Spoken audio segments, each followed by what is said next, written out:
here at all. But Ambrose University College Lions next year, they'll be getting into the ACAC and the sports of volleyball, and then down the line into the sports of basketball. But here they talk about futsal. And what we do is we're going to go introduce the coaches, tell you a bit about the team, and then ask them one question. Because usually when you go to media conferences, from the media, there's always the one question just directed to the local coach. So we don't want you gentlemen, left out of this, because you're very articulate, very smart. Your quotations are very superlative. We expect some excellent quotations, some remarks from you. And we start with the Ambrose University College Lions. And this is the first time at Mitchell's, the ACAC Championships, and the fourth held. And we were talking to Al Gillespie.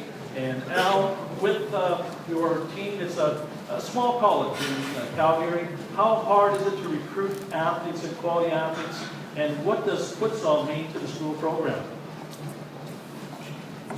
Hello. Is this one on? Yeah. Futsal to our school is kind of the leading ACAC sport that we had.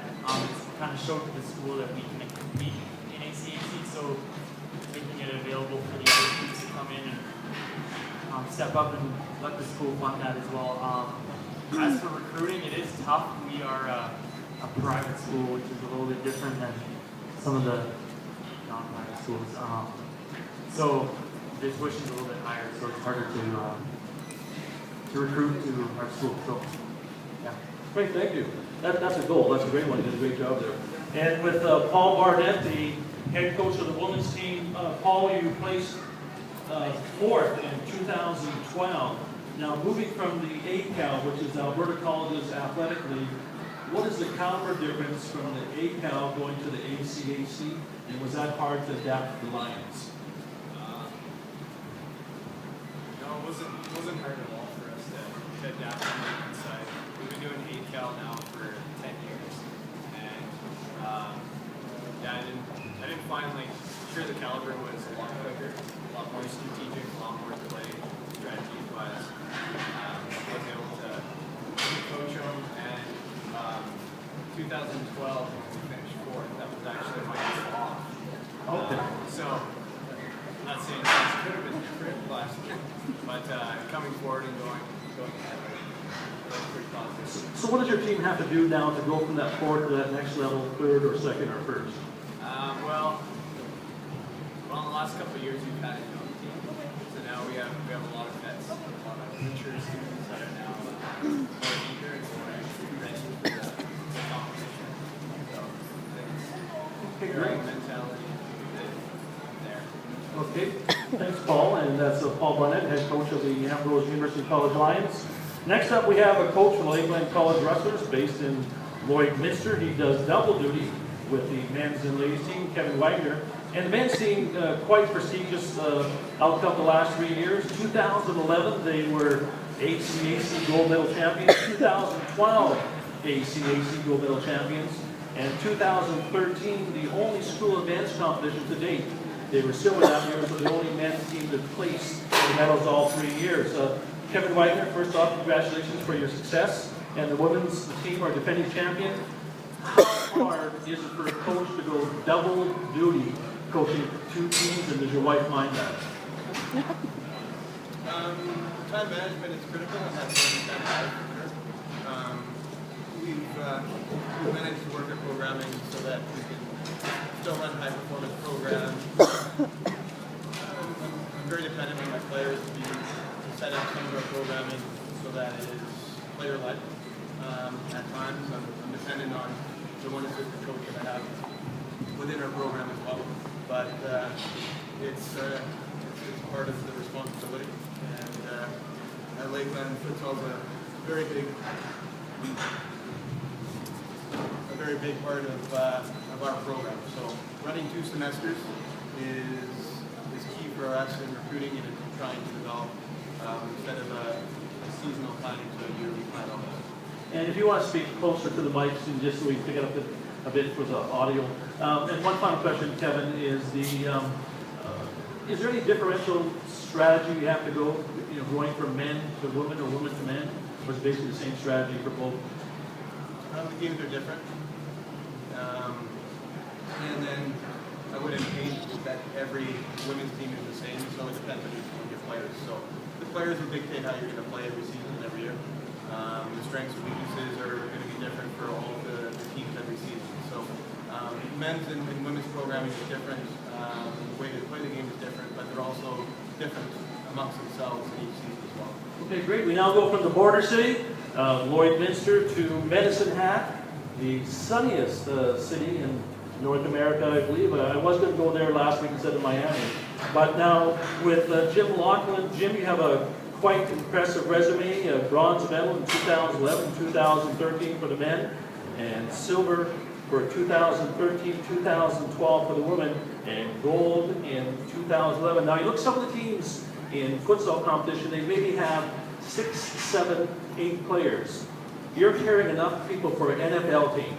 Well, what is the reason for carrying so many players on the roster for futsal? Well, similar to Lakeland College, we want to run a year-round program. And so when we look to bring players in for futsal, it's really an extension of our outdoor soccer program.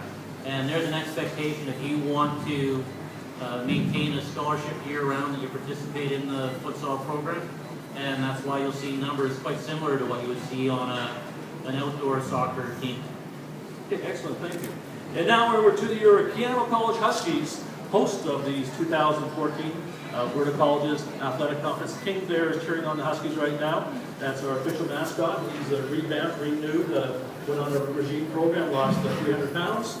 And now with the Huskies, we have for the women's team, well, I'm not going to lose 300 pounds, I know that, but with the Huskies team, they were bridesmaids in a way. My call is that, because you placed third 3 years in a row, you're consistent. What do you need to go to that next level for a silver or gold medal? Well, I'm really proud of the girls when we got off the court today. I looked at them all and I just said, each and every week that went in, everyone individually has improved. And as a unit, the past 3 weeks, we have really improved. So I just said go out, give 110%, and sitting next to Kevin and the other coaches, they have great teams.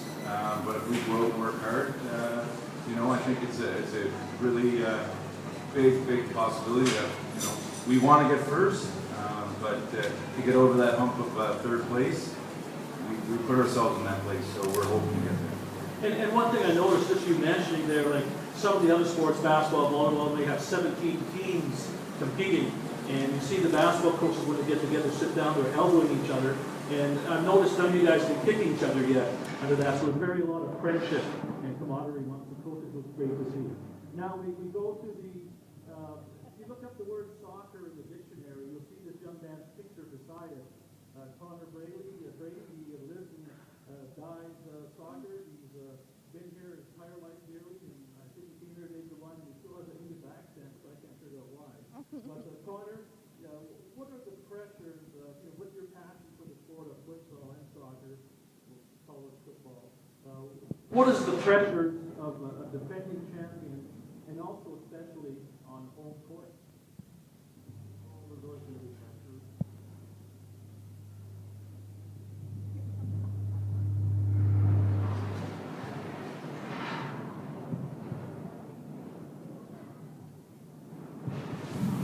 There's always going to be pressure. Anywhere you play, whether it's home or not, as the defending champions, you're always going to have pressure, but our job is just to do the best we can, control our emotions, and not let them get away with us. And we feel at Keano College we have a huge advantage. We have a super tight-knit athletic community here, and as you can tell by our facilities here, that wasn't done by 1 or 2 people, so we have a big, strong team that cares about the athletics at Keano. So that being said, I'm sure with the effort we put out, we'll be proud of us today. And one thing, just talking about the caring, it takes somebody's responsibility to lock the age of enthusiasm in these student athletes. And I commend all 6 coaches, but I know as a coach myself, a lot of extra hours are put in. And basically, all you can do is have the kids put in 110% and do the best they can, and have a great weekend here in Fort McMurray. And all these great people out here have put a lot in to make this a great championship. And with that, welcome to the 2014 Alberta Colleges Athletic Conference Men's and Ladies Futsal Championships. And you can now head over to the banquet.